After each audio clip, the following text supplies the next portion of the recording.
70%. I think 70% of work husbands are like fluffers. Actually, only a good 30% of work husbands are actually like where work wives are probably like, I want to, I'll do something to him. I don't think all work husbands get that, but I think all work wives get, I want to do something to her. I don't know. I be seeing some of these dudes work. But What you mean? You be seeing someone like how? Yeah. Like tell me how they be looking.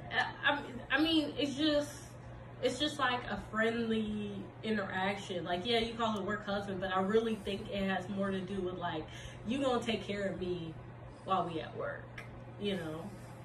I don't know. That's just the impression I get, but I'm also a woman, so I don't know. you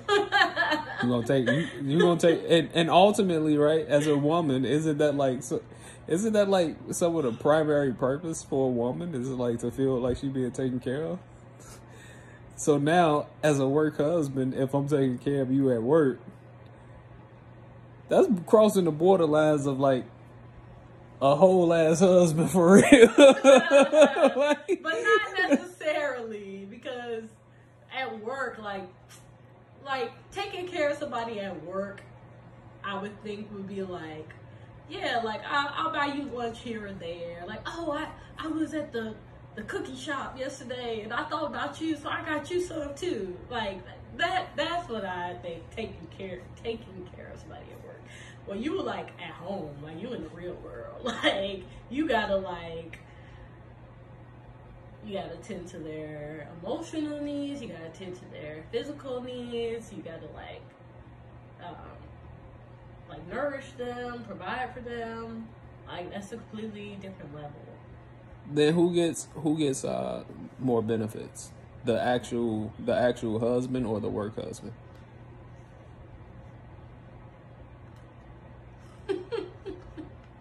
I'm curious at this point. Who comes out on the winning end of this? The actual husband or the work husband? Or is he sleeping with the woman? Or? Sometimes. Well, then the work husband, if they're sleeping together, because the actual husband don't benefit from that. I don't know. What do you think? Yeah, I don't know. I think it's a little weird. You think it's weird? Yeah. Don't act like you don't have a work wife. They be like, let me make your plate for you, baby. Oh, we got chicken in here today. You want some chicken? You want some chicken, Ryan? Yeah, I already know. They be like 80 years old though. But that's what I'm saying. They be like 80 years old. That's exactly what I'm saying. No, 80 years old, that's like a work mom or something. Don't tell them that shit. Right, because see? Don't tell them that shit. Right, but see? One of the most like, trying. You know what? I look at you as like my grandma. That is the last time you get some free chicken at work. Like your grandma? They probably be like, baby, don't call me ma'am.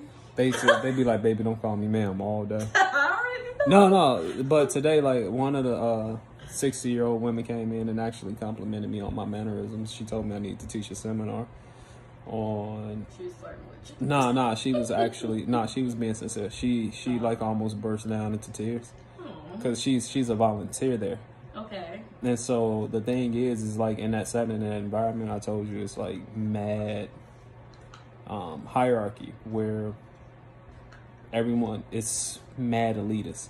Yeah. So I'm a doctor. No, let's not put too much info out there. But yeah, people don't need to know all my business. Or even close to where I work. Huh? Nah, I'm about to just add all that up in there. But like, so it's mad elitist. So I guess the thing is that for her specifically, that level of respect that you're supposed to have for your elders is just no longer there. But for me, like my mom's from the South, my grandma's from the South. Like my entire half of my life every year was spent going down to the South. So like my mannerisms is always going to be yes ma'am, no ma'am. Like things along those lines. Like that's just how I am. Let me get that door for you. Let me hold that door for you. Yeah. And she came in like she kind of was crying. So like this was the first time that like wasn't a 60, 70-year-old woman trying to like hit on me. I had one of them, a 60-year-old woman tell me, you don't need to be worried about these little young girls up in here. I got you, baby. See, that's exactly what I'm talking about. That's exactly what you knew exactly what a work wife was. You just didn't want to say. I do not know what I didn't say I don't know what a work wife is. I told you I know exactly what a work wife is. Yeah, but I know exactly what a work wife is. I said I don't know what a work husband is. I still do to this moment. I still don't know what a work husband is. I think, like you said, they be simping. Yeah. They be like, yeah, he didn't have to leave his clothes out the hamper. He could have picked his sock up off the floor. Exactly. Fluffer. I ain't gonna call him something, but Fluffer. He did what? He did. Yeah. Oh, girl, you don't need that. Yeah, but see that's a tough part, right? Because like I said, 70% of the work husbands are the fluffers. They're the simps, right? But then you got those 30% of them work husbands who be busting your wife down up in like the office up in there, like. You know what's funny? I went into my old office today, and this guy that works there, older guy, he's like, "Oh, how are you and your boyfriend doing?"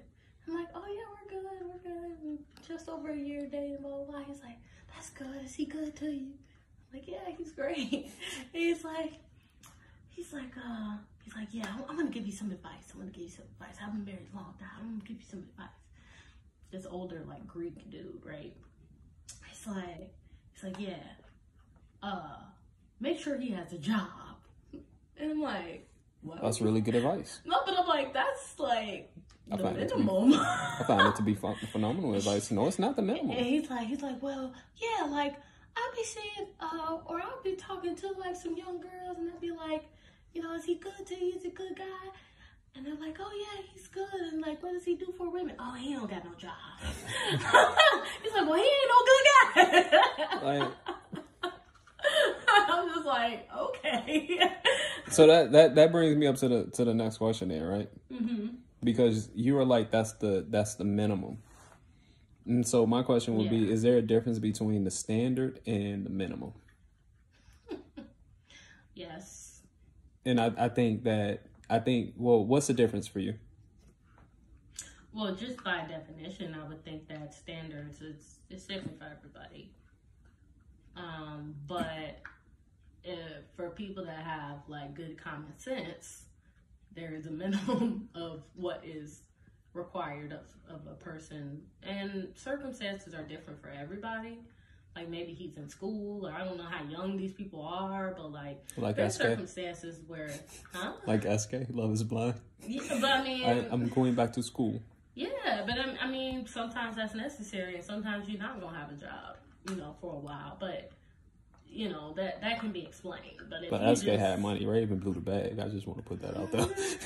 She didn't blow anything. He the one that said he didn't want to marry her. I'm telling you, he didn't want to marry her because, like, the moment he told her, "Hey, so here's what we're going to do," she was like, "There's just a certain standard of life that I want to live." And then SK was like, she just wants me for my money. SK got money. Possibly. That's a good, yeah. Because I would have definitely told her ass, like, "Girl, either you coming with me and you live rent free, or you're gonna have to pay for your own stuff." Like, that's no. Yeah, because she racially ambiguous that she gonna tell somebody, "Nah, you gonna pay for my rent while I'm still." Yeah, pay half of her rent. Yeah. She said half, but still, that's unreasonable. Very much so. But let's get back to it. The standard versus, like, the minimum. Yeah. So what's your take on that? My take is that the minimum, right, is at the very least you should have this, right? So I think the minimum is, at the very least, I think you should make X amount of dollars a year. But to be quite honest with you, like, to state that someone should have a job, that is actually the standard. And a lot of the times what happens is that people will take the minimum and they'll convolute those two things, and because they're convoluting those two things, they tend to overlook certain very important things or underestimate very important things. So because now the minimum is expected to just have a job, and this probably isn't making much sense at all, but because now the minimum is just expecting for someone to have a job, now you'll kind of like move the goalposts a little bit on what you would essentially accept of a job, or, well, you may not have a job right now, but you're looking for a job, things like that. When I think that not even just a standard, but the requirement is that you should have a job. Yeah. Well, for me, it would be like the circumstance. And you can't be without a job for too long, because there's plenty of opportunity. Like at some point you're gonna have to have something. Just like with Issa and Lawrence. Yeah, Lawrence. Like, he didn't have a job for the longest time, but he was like, he was into tech, and he was complacent. On his way. He was complacent though. I think so. When he didn't have a job, he was complacent. That was his problem. Oh, his friend had to tell him. He was trying, right? But that fire, it wasn't there. It literally took his friend telling him, like, bruh, you mad at Issa when you ain't had a job and God don't know how long. You ain't got no type of ambition, no get up or go. That ambition word, that word is crazy. Like, because that word will kill some people and it will make some people, right? Like, you can't just, everyone's ambition isn't the same thing, you know.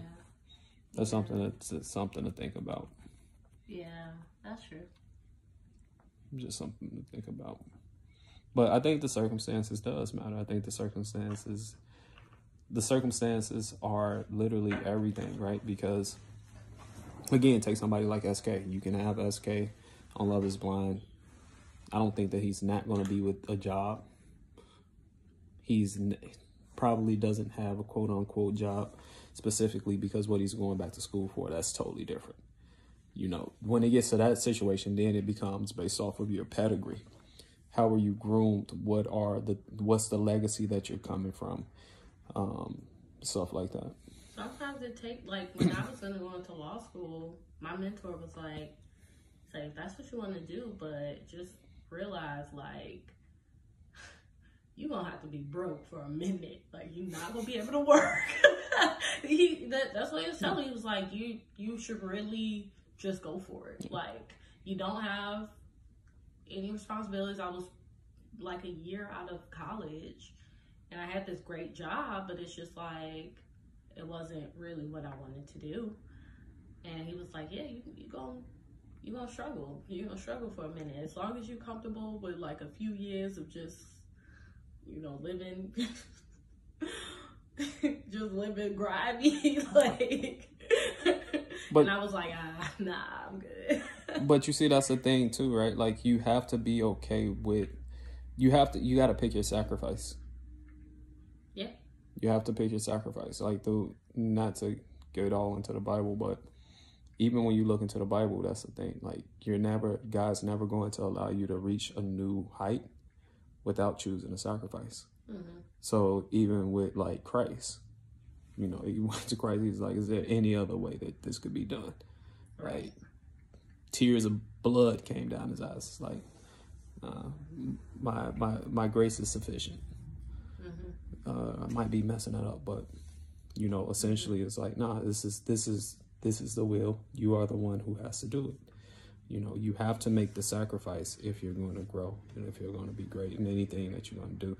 It's the same thing with marriage. Like, marriage is a death. But through death comes rebirth. So you give death to one identity, the identity of who you've been as a single person. And now you give birth to a union. And you create a whole new life. Mm-hmm. Like, you're always going to have to sacrifice something for greater.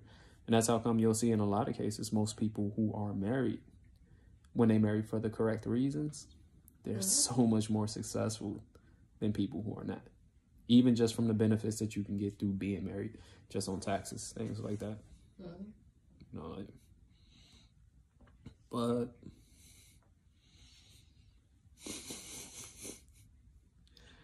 that's enough of me today.